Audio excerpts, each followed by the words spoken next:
What's up, guys? How are you? Welcome into a Sunday morning edition of the Daily Juice Podcast. My name is Matt Perrault here on BettingPros.com. You can follow BettingPros on Twitter at BettingProsNFL or me on Twitter at SportsTalkMatt. We are here thanks to BetMGM every single morning, including that offer right there, $20 to win $100 on any event. With that promo code JUICE100 when you sign up for a new event, a new account with BetMGM, and if you're in DC, you have a $600 risk-free, up to $600 risk-free bet thanks to BetMGM if you happen to be in the DC area with BetMGM. All right, we are here right after the win for Israel Adesanya by decision at plus 165. Now, we had a 4-1 day.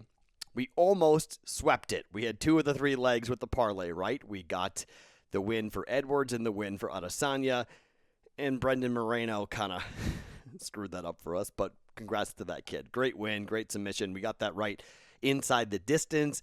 That was a half-unit bet at minus 135. We had the plus 120 for Edwards and Diaz to go the distance at a quarter unit. The only thing we got wrong was that half-unit plus 145 parlay. So a 4-1 day, very nice. Up day, and well, we'll take days like that every time 4-1 on the day and up plus money. So that's a good way on a Saturday on a UFC card. And look this is one of the things I love about what we do with this podcast, because I got a couple of DMs from people who, well, first they were like, okay, I'm riding with you because I know nothing about UFC, so I'm just going to bet it and let's see what happens. So that was cool. So we introed you to UFC betting and you won, and that's great. Others were like, I don't like betting on mixed martial arts. You only gave me one bet today. Is there any way you could bet soccer or any way you could bet baseball? And look, you're welcome to bet whatever you want. You're welcome to fade or follow my plays the same way.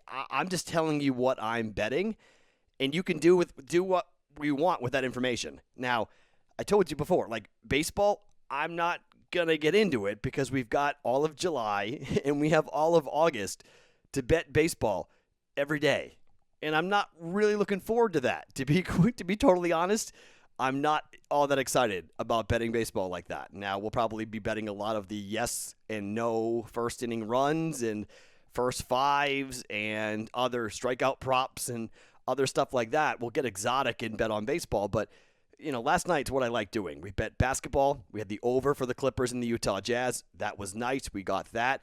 Some real concerns for Donovan Mitchell's ankle, and if he's not healthy, without Mike Conley, that bet we have on the West, on the Utah Jazz to win the West at plus 355, that's a big if you're not going to have your starting backcourt available against Kawhi and Paul George. That is really, really troublesome. So, hey, it's a 2-1 series, long way to go, but let's see what happens and how well Donovan Mitchell plays.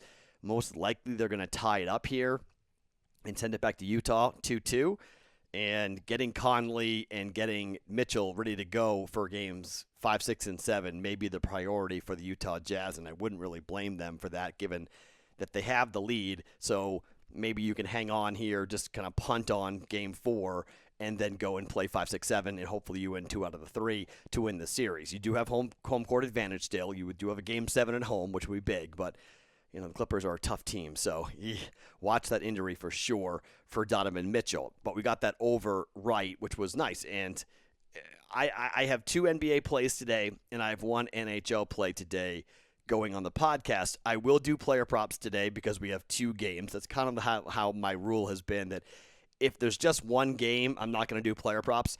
If there are 2 games, I'll do player props. I want the options. I want the opportunity to kind of let the prop bet cheat sheet's not meant for 1 game a day. It's meant for multiple. So we'll let that do its work, and we'll take a look at some opportunities to throw another half unit down on a couple of prop bets. So we'll do that coming up today for the NBA games. But we'll start the podcast here today talking about hockey. All right, so we got one game. It's game 1, Islanders at Tampa Bay. Okay. This is going to be a really interesting series, and I'm going to say this. It's a personal play. You don't have to follow this, but I'm just going to tell you I have a personal play on this. I'm taking the Islanders to win this series, and I don't think they're going to win this series, but I'm going to take the Islanders to win this series because of the plus money you're getting on it, and the Islanders are playing extremely well, and they've got this sneaky offense that nobody seems to be talking about, and their power play has been red hot against the Boston Bruins. It's why the Islanders are here in this series, because they beat the Bruins with that power play. Now, will Tampa give them as many opportunities? I don't know.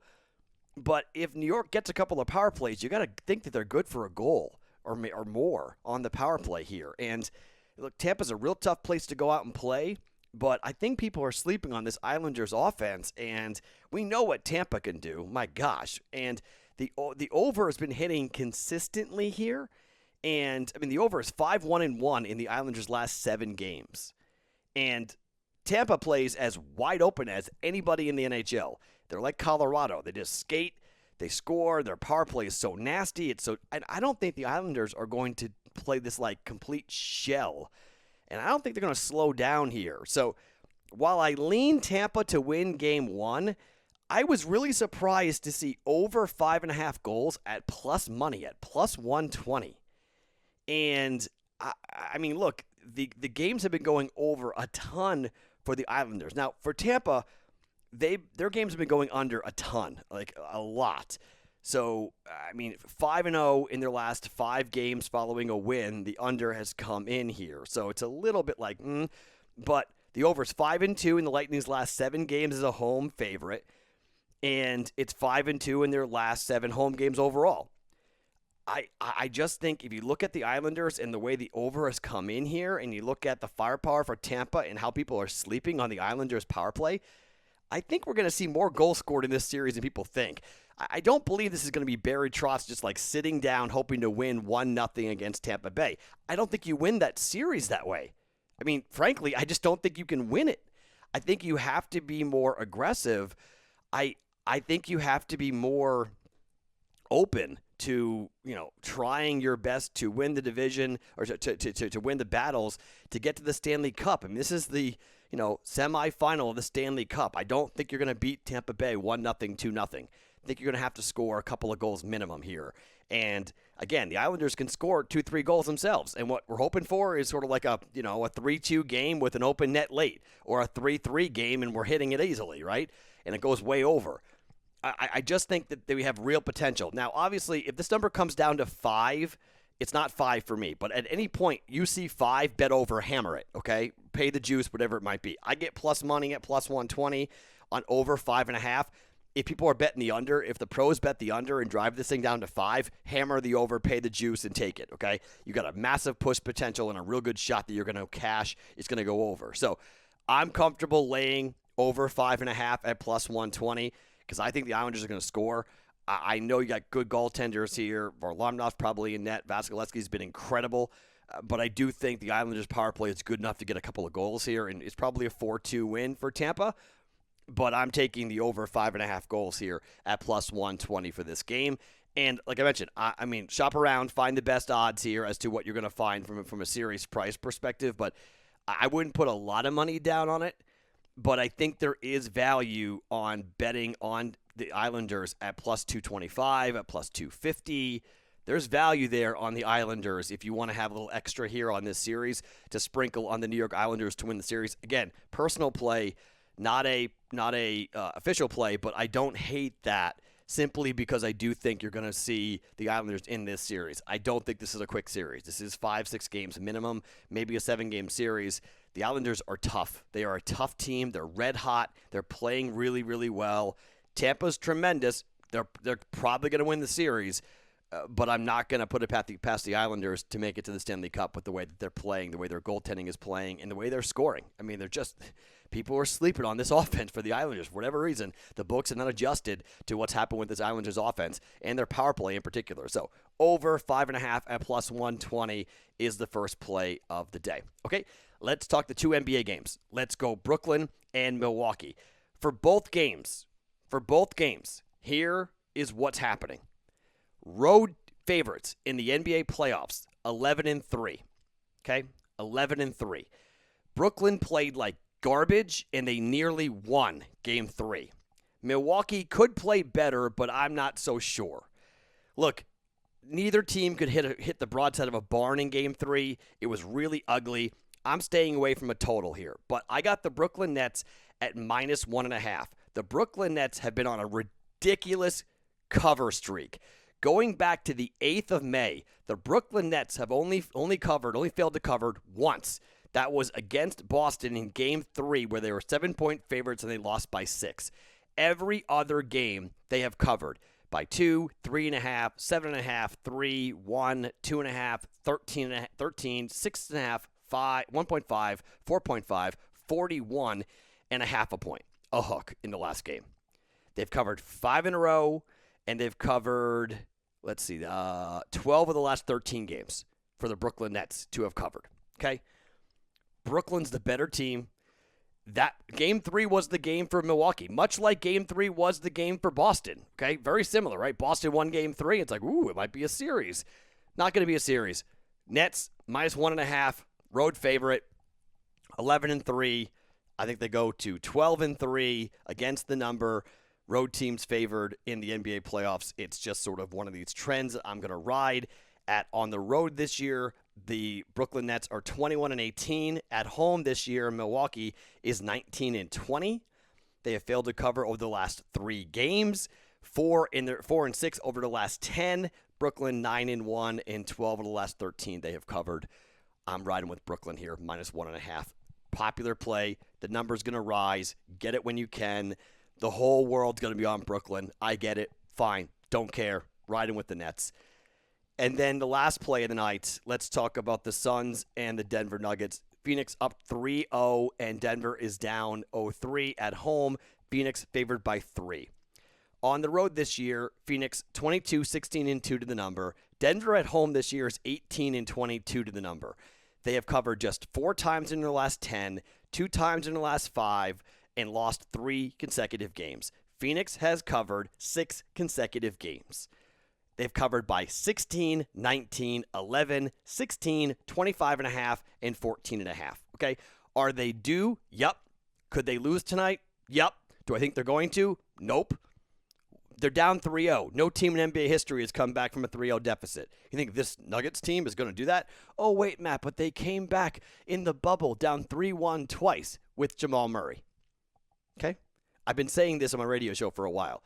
The most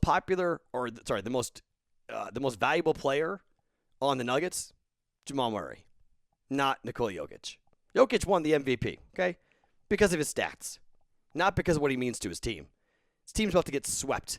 Could you imagine if LeBron James was going to get swept as the MVP, or if Giannis was going to get swept as the MVP?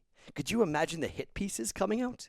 Could you imagine the birdies coming out talking about the disgruntled nature of the locker room and how everything is falling apart? Where are those stories? What is the NBA doing? Why is Jokic getting a pass? Somebody needs to explain this to me. I've been talking about this since Game 1. Why is this dude getting a pass? Why?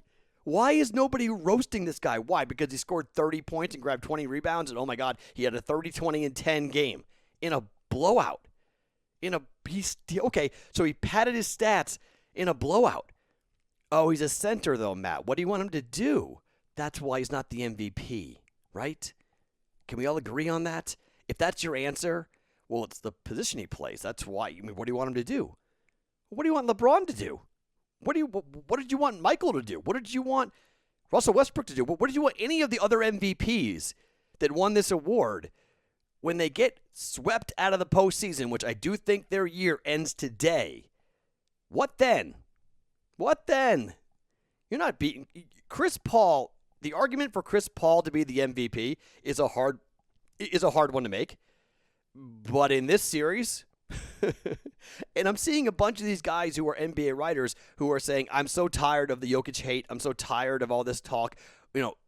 Award the MVP after the season to include the postseason, because the MVP award should not be a regular season award, because you have this MVP hangover, if you will. You have this cloud over you if you're the MVP of the regular season and you do nothing in the postseason. Well, yeah, because you're the MVP and you're supposed to be the most valuable player on the court. Jamal Murray is the most valuable Nugget. We're now learning that. We're seeing that in real time. The most valuable Nugget is Jamal Murray, not Nikola Jokic. Sorry. Suns -3, road favorite. Lay it again. Let's see if it improves to 13-3 in the regular season. laying both numbers on the road. All right? So our plays coming up. We'll have player props in the Discord channel before both games tip off. BettingPros.com/chat underneath me on YouTube. If you're watching on YouTube, you got all the links that are underneath me. You guys can click on it and go ahead and get into the Discord channel at for us, BettingPros.com/chat to get into it. Over 5.5 plus 120 Tampa and the Islanders. Nets minus 1.5 on the road at Milwaukee. Suns minus 3.5 on the road at Denver. Both those bets are minus 110. All three bets are a half a unit. Player props later today. And then we're back tomorrow for another edition of the Daily Juice podcast right here on BettingPros.com, being brought to you by BetMGM.